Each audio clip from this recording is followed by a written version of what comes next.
Hello दोस्तों। Target CGPSC 2025 series का ये तीसरा वीडियो है जिसमें हम संविधान के भाग 1 और 2 से संबंधित एमसीक्यू सॉल्व करेंगे। ठीक है, तो स्टार्ट करते हैं। देखो, पहला क्वेश्चन में पूछा गया है 1950 में भारतीय संघ के राज्यों के संदर्भ में निम्न कथनों पर विचार करें। ठीक है, जब संविधान लागू हुआ था उस समय राज्यों की क्या स्थिति थी, इस पर क्वेश्चन है। ठीक है ना। देखो, पहला स्टेटमेंट क्या दिया है, संविधान में भारतीय संघ के राज्यों को 4 भागों में वर्गीकृत किया गया था। ठीक है। सेकंड स्टेटमेंट देखिए, भाग क में वे राज्य थे जहां ब्रिटिश भारत में गवर्नर का शासन था। ठीक। थर्ड स्टेटमेंट देखो, भाग घ में एकमात्र राज्य था अंडमान और निकोबार द्वीप समूह। ठीक है, 3 स्टेटमेंट दिया है, कौन सा सही है कौन सा गलत है ये देखना है। तो देखो, 1950 में जब संविधान लागू हुआ था तो उसमें राज्यों को 4 भागों में बांटा गया था। ठीक है ना, 4 भागों में राज्यों को बांट दिया गया था। क, ख, ग और घ, ऐसे 4 भागों में राज्यों को बांटा गया था। ठीक, तो इस प्रकार से जो पहला स्टेटमेंट है जिसमें बोला है भारतीय संघ के राज्यों को 4 भागों में वर्गीकृत किया गया था, ये बिल्कुल करेक्ट है। उसके बाद सेकंड स्टेटमेंट देखो, भाग क में वे राज्य थे जहां ब्रिटिश भारत में गवर्नर का शासन था, तो ये स्टेटमेंट भी बिल्कुल करेक्ट है। जो भाग क था ना, इसमें ऐसे राज्य शामिल थे जहां पर ब्रिटिश भारत में या भारत जब अंग्रेजों का गुलाम था उस समय गवर्नर का शासन होता था। जैसे आप इसे वर्तमान समय से समझना चाहो तो वर्तमान में जो राज्य होते हैं ना, वहां पर राज्यपाल का शासन होता है, हालांकि शासन कौन करता है, मुख्यमंत्री। उसी प्रकार के राज्यों को भाग क में रखा गया था। ठीक है ना, इसकी संख्या 9 थी, 9 राज्य थे, याद रखना। उसके बाद देखो, भाग घ में एकमात्र राज्य था अंडमान और निकोबार, तो ये भी बिल्कुल करेक्ट है। ठीक है ना, भाग घ में केवल एक राज्य थे अंडमान एंड निकोबार द्वीप समूह। ठीक है। ख में अगर देखोगे तो ख में ऐसे देशी रियासत थे जहां पर विधान मंडल थी। ठीक है ना, और ग जो कमिश्नरी क्षेत्र था ना, मुख्य आयुक्त का जो क्षेत्र बोला जाता है, ऐसे राज्य इसमें शामिल किया गया था। ठीक है, तो इस प्रकार से हमारे क्वेश्चन में तीनों स्टेटमेंट क्या है, सही है। तो आंसर क्या हो जाएगा, ऑप्शन सी, सभी कथन सही है। नेक्स्ट क्वेश्चन देखो, देखिए सेकंड क्वेश्चन में राज्य पुनर्गठन आयोग के संदर्भ में निम्नलिखित कथनों पर विचार करें। ठीक है, राज्य पुनर्गठन आयोग सबको पता होगा। ठीक है, 1953 में इसका गठन हुआ था। इससे संबंधित स्टेटमेंट देख लो क्या क्या दिया है। देखिए पहला स्टेटमेंट, इस आयोग ने राज्य पुनर्गठन के लिए 4 प्रमुख कारक निर्धारित किए। ठीक है, जिनमें देश की एकता और सुरक्षा तथा भाषाई और सांस्कृतिक एकरूपता शामिल थे। ठीक। नेक्स्ट स्टेटमेंट देखो, सेकंड है, इस आयोग ने एक राज्य एक भाषा के सिद्धांत को स्वीकार किया। ठीक है। थर्ड देखो, आयोग ने 16 राज्य और 3 केंद्र शासित प्रदेशों के गठन की सिफारिश की थी। ठीक है, देखते हैं कौन सा सही है कौन सा गलत है। तो आपको पता होना चाहिए राज्य पुनर्गठन आयोग के बारे में, इसका गठन कब किया गया था, 1953। ठीक है ना, किस लिए किया गया था, कि भाषाई आधार पर राज्यों का गठन किया जा सकता है या नहीं, इसकी जांच के लिए। इसके अध्यक्ष कौन थे, फजल अली। ठीक है ना, फजल अली इसके अध्यक्ष थे, इसलिए इस आयोग को फजल अली आयोग के नाम से भी जाना जाता है। 1956 में 1956 में ये क्या करता है, अपनी रिपोर्ट प्रस्तुत करता है जिसमें ये बोलता है कि राज्यों का जो पुनर्गठन होगा ना, उसके लिए 4 प्रमुख आधार निर्धारित करते हैं। बिल्कुल करेक्ट है। ठीक है ना, और उनमें से एक आधार था देश की एकता और सुरक्षा, ये सबसे पहला था, याद रखना। उसके बाद था भाषाई और सांस्कृतिक एकरूपता। ठीक है, तो इस प्रकार से जो पहला स्टेटमेंट है ये बिल्कुल सही है। उसके बाद सेकंड देखो, इस आयोग ने एक राज्य एक भाषा के सिद्धांत को स्वीकार किया। तो याद रखना, ये बहुत कंफ्यूजन क्रिएट होता है लोगों को कि एक राज्य एक भाषा के सिद्धांत को स्वीकार किया होगा करके, लेकिन ये गलत स्टेटमेंट है। फजल अली आयोग या राज्य पुनर्गठन आयोग भाषा को आधार तो मानता है लेकिन एक राज्य के लिए एक भाषा के सिद्धांत को स्वीकार नहीं करता। ठीक है, तो इसलिए ये स्टेटमेंट क्या हो जाएगा, गलत हो जाएगा। उसके बाद देखो, आयोग ने 16 राज्यों और 3 केंद्र शासित प्रदेशों के गठन की सिफारिश की, तो ये बिल्कुल सही है। ठीक है ना, ये क्या करता है, 16 राज्य और 3 केंद्र शासित प्रदेश के गठन की सिफारिश करता है। हालांकि राज्यों का गठन होता है 14 और केंद्र शासित प्रदेश बनते हैं 6। ठीक, इसकी सिफारिश 16 और 3 था। ठीक है, तो इस प्रकार से कथन 1 और 3 सही है, तो हमारा आंसर क्या हो जाएगा, ऑप्शन बी। ठीक। थर्ड क्वेश्चन देखो, निम्नलिखित में से कौन सा सुमेलित नहीं है पूछा है। एक साइड राज्य दिया है और एक साइड उसका गठन ईयर। ठीक ना, कौन से साल में उसका गठन हुआ था ये दे दिया गया है।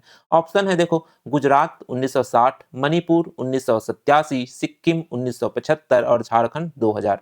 ठीक है, तो देखते हैं कि करके। देखो गुजरात 1960 बिल्कुल करेक्ट है, ठीक है ना, सुमेलित है। महाराष्ट्र से अलग होकर क्या बनता है, गुजरात, कब बनता है, 1960 में। ठीक है, उसके बाद देखो मणिपुर 1987, तो याद रखना यही सुमेलित नहीं है भैया। मणिपुर का गठन होता है 1972 में, ठीक है ना। किसका किसका गठन होता है, मणिपुर, मेघालय, त्रिपुरा, ये तीनों का गठन 1972 में होता है। 1987 में देखोगे तो 1987 में होता है गोवा, गोवा एक राज्य बनता है, ठीक है ना। इसके अलावा है मिजोरम, फिर है अरुणाचल प्रदेश, ये 3 राज्यों का गठन होता है 1987 में, ठीक। तो यहाँ पर हमारा आंसर क्या हो जाएगा, ऑप्शन बी, मणिपुर 1987 में इसका गठन ना होकर 1972 में होता है, ठीक है ना। बाकी सब मैच है। सिक्किम 1975 में, ठीक है ना। 1974 में ये संबद्ध राज्य बनता है और 75 में इसे राज्य का दर्जा मिल जाता है। झारखंड 2000 में, ठीक है ना। इसके साथ में और कौन कौन से राज्य का गठन होता है, एक तो है छत्तीसगढ़ और दूसरा है उत्तराखंड, यूके, ठीक। तो इस प्रकार से हमारा आंसर क्या हो जाएगा, ऑप्शन बी। नेक्स्ट क्वेश्चन देखो, देखिए निम्नलिखित में से अलग क्या है, ठीक है। और 4 ऑप्शन दे दिए हैं, उत्तराखंड, हिमाचल प्रदेश, मणिपुर, त्रिपुरा। तो देखो इस टाइप के क्वेश्चन में ना अलग क्या है बस पूछा है, किस आधार पर अलग है ये नहीं बताया गया है। तो इसका आधार आप अलग अलग ले सकते हो, ठीक है ना। आधार आप कुछ भी ले सकते हो क्योंकि क्वेश्चन में तो कुछ बोला नहीं गया है, ठीक। विभिन्न आधारों से आप क्वेश्चन सॉल्व कर सकते हो, ठीक है। तो वो कोई निर्धारित नहीं है, लेकिन याद रखना जो सबसे अप्रोप्रिएट आधार रहेगा ना उसी को लेकर आपको आंसर बनाना है। तो देखिए इस क्वेश्चन में भी आप अलग अलग आधार ले सकते हो, लेकिन देखिए सबसे इंपॉर्टेंट आधार क्या है जिससे एक राज्य बाकियों से अलग हो सकता है। तो देखो हिमाचल प्रदेश, मणिपुर, त्रिपुरा, ये जो तीनों राज्य है ना, ये यूनियन टेरिटरी था। जब राज्य पुनर्गठन आयोग की सिफारिश के बाद राज्यों का पुनर्गठन होता है ना 1956 में, तो ये तीनों यूनियन टेरिटरी था। जबकि उत्तराखंड उत्तर प्रदेश का भाग था और 2000 में अलग होकर क्या बनता है, राज्य बनता है। इसलिए हमारा आंसर क्या हो जाएगा, option A, Uttarakhand. Next question देखो, जम्मू कश्मीर के संदर्भ में निम्न कथनों पर विचार करें, ठीक है। 2 स्टेटमेंट दिया है। देखिए पहला स्टेटमेंट क्या है, 2019 तक जम्मू कश्मीर को 370 के तहत, अनुच्छेद 370 के तहत विशेष राज्य का दर्जा प्राप्त था और इसका अपना अलग संविधान भी था, ठीक है। सेकंड स्टेटमेंट देखिए, 2019 में संविधान जम्मू कश्मीर के लिए आवेदन आदेश 2019 के रूप में जारी राष्ट्रपति के आदेश द्वारा विशेष दर्जा समाप्त कर दिया गया, ठीक है। ये 2 स्टेटमेंट दिया गया है और उसका देखना है कौन सा करेक्ट है कौन सा इनकरेक्ट है। देखो तो पहला स्टेटमेंट किसी कोई डाउट नहीं होगा, ठीक है ना। 2019 से पहले जम्मू कश्मीर को अनुच्छेद 370 के तहत विशेष राज्य का दर्जा प्राप्त था और इसका अपना अलग संविधान भी था। तो ये तो एकदम बिल्कुल करेक्ट है, किसी को डाउट नहीं होना चाहिए इसमें। उसके बाद याद रखना 2019 में राष्ट्रपति के एक आदेश से ना, राष्ट्रपति के आदेश, ये नाम आपको याद रखना कोई बहुत ज्यादा जरूरी नहीं है, लेकिन ध्यान रखना राष्ट्रपति के आदेश से ये विशेष दर्जा समाप्त हो जाता है, ठीक है। तो दोनों स्टेटमेंट करेक्ट है, याद रखना, ठीक है। तो हमारा आंसर क्या हो जाएगा, दोनों कथन सही हैं, ठीक। फिर नेक्स्ट क्वेश्चन देखते हैं, सुमेलित करने वाला क्वेश्चन है।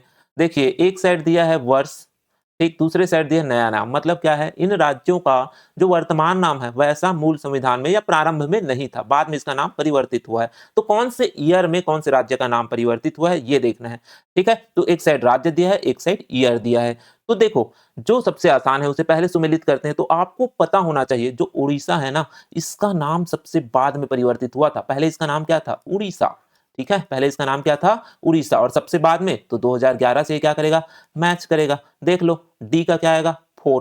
केवल एक ऑप्शन में आपका डी का 4 दिख रहा है, ठीक है ना। तो हमारा आंसर क्या हो जाएगा, ऑप्शन ए।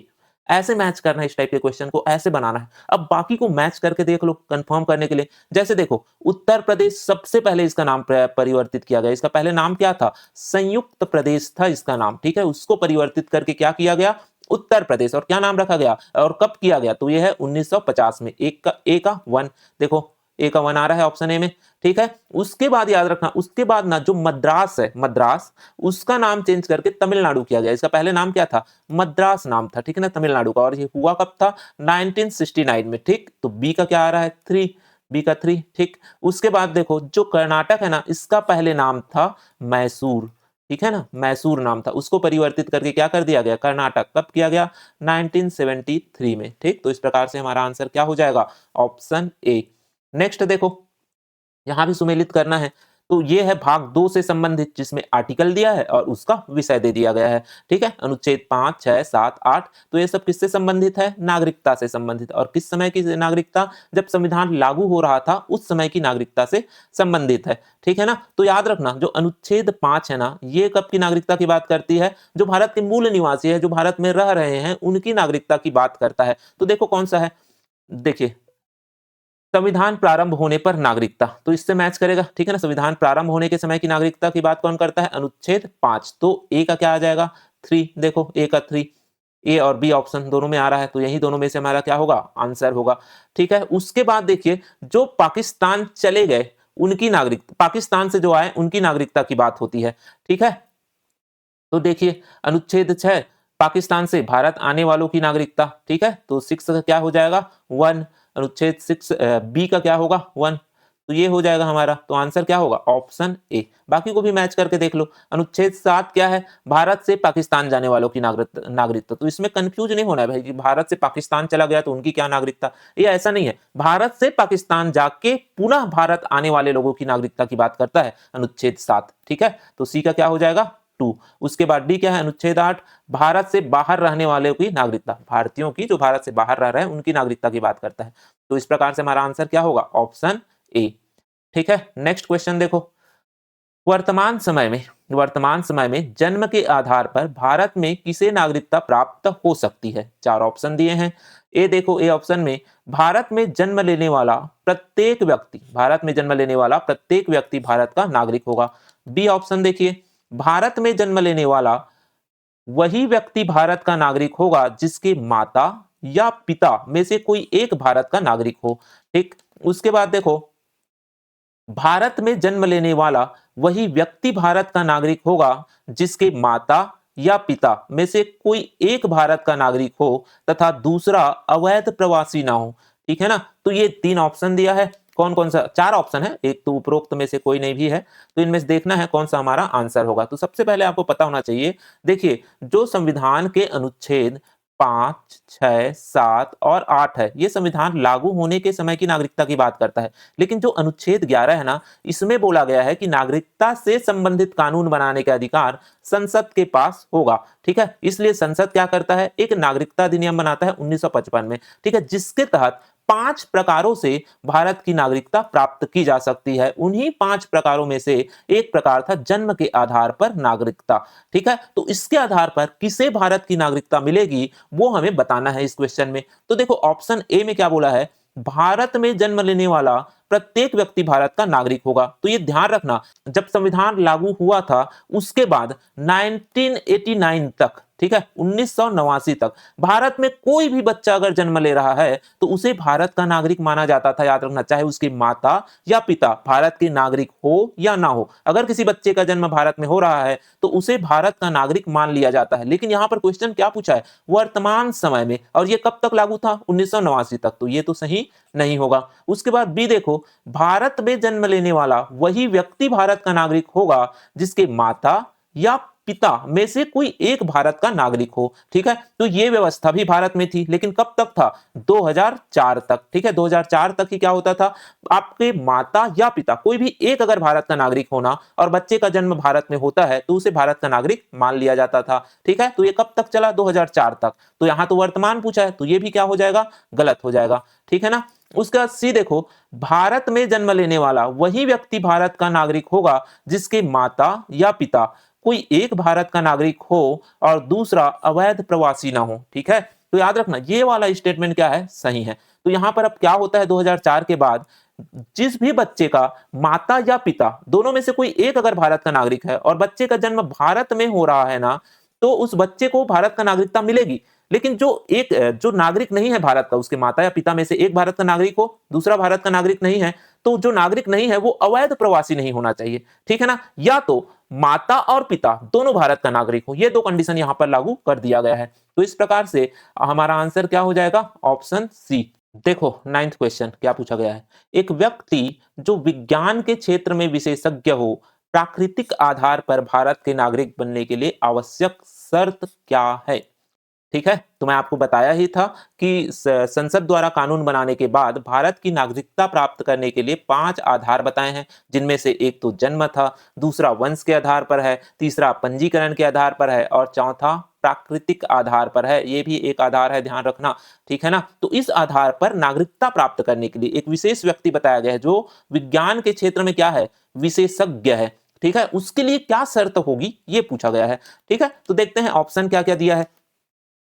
ए है वह 14 वर्ष पूर्व भारत में निवास कर रहा हो, ठीक। बी ऑप्शन में दिया है संविधान के 8वीं अनुसूची में वर्णित किसी एक भाषा का ज्ञाता हो, ठीक है। उसका सी देखो, केंद्र सरकार चाहे तो किसी शर्त के लिए की आवश्यकता नहीं है, ठीक है। और डी है ए और बी दोनों शर्त आवश्यक है। तो देखिए यहां पर अगर प्राकृतिक आधार पर नागरिकता की बात करें ना, तो ऑप्शन ए जहां बोला गया है कि 14 वर्ष पूर्व भारत में निवास कर रहा हो, ठीक है ना। 14 वर्ष पूर्व से जब आप नागरिकता के लिए अप्लाई करोगे, उससे 14 वर्ष पूर्व से आप भारत आ गए हो और उसके बाद आप भारत में निवास कर रहे हो। ऐसा नहीं लगातार निवास कर रहे हो, ऐसा नहीं होता, लेकिन आप 14 वर्ष पूर्व भारत आ गए हो, तो ये वाला तो शर्त यहां पर ठीक है, प्राकृतिक आधार पर नागरिकता के लिए।